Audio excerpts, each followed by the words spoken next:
I would like to talk with you today about how to get energy. You need energy just like I do. And God has a way of delivering just what you need. I've got some awesome trees growing in the yard. Moringa, this one's soursop. It smells so good. But we've got all kind of leaves that can grow right in your backyard. This is moringa. So easy. You can hardly kill it, but it's just delicious. It has the highest level of B vitamins and protein of any leaf. They use it in Africa to feed the children in Africa on their oatmeal. Now, we're really blessed in America. Maybe we don't have to do that, but you can still eat moringa. It's a little bit bitter, but hey, you know, we want energy. What do we want? Energy or just our taste buds? I just want to say the key to having really good health is listening to the God who designed you. God who made these leaves, who made Neem as a beautiful leaf that we can steam, and oh my goodness, the healing properties are endless, and we can talk about that. But God made these leaves for us, and the Lord has a way. He wants you to be able to walk in strength and health. He will guide you in intimate ways. He said He'd be that little voice right behind our head teaching us all good things about health. Look at these beautiful lemons. This is the way you alkalize your water.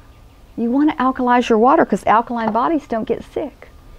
Look at this beautiful avocado right here, growing right here on our trees. You can put a little olive oil, a little lemon pepper on that avocado and that's a great breakfast. It's just perfect for us. So beautiful, just the way God designed it. And it's full of fat. That's one of the keys to having a really good health is low sugar, you know that, and good fats, high good fats. So I want to talk with you about so many things. Aloe vera, how to do a good coffee enema.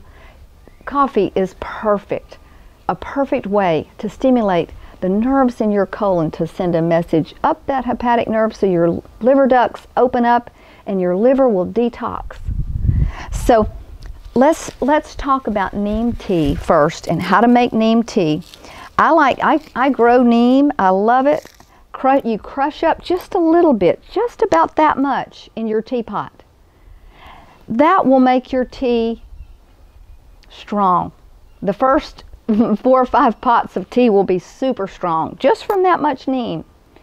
And you can take the neem, and I get at least 20 pots out of my neem leaves, just a little tiny bit. You can also crush it up and put it in your toothpaste. You can take and make a combination of coconut oil and this crushed up neem, put it in your coffee grinder, and it'll just grind up into a nice powder that you put in your coconut oil to swish through your teeth. It's so good to help us with our dental health.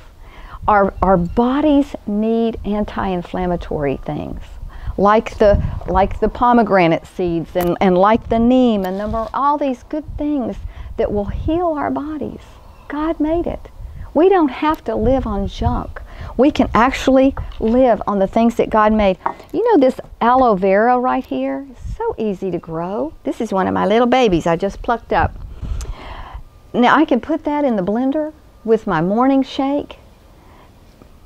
It's going to be really good for me. It'll heal the linings of our stomach.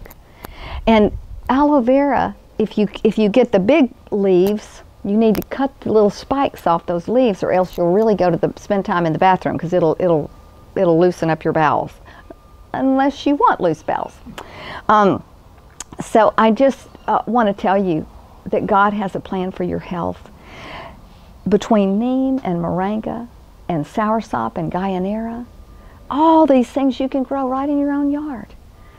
I hope that you'll listen and take heed, because God wants you to walk in health. He wants you to be strong.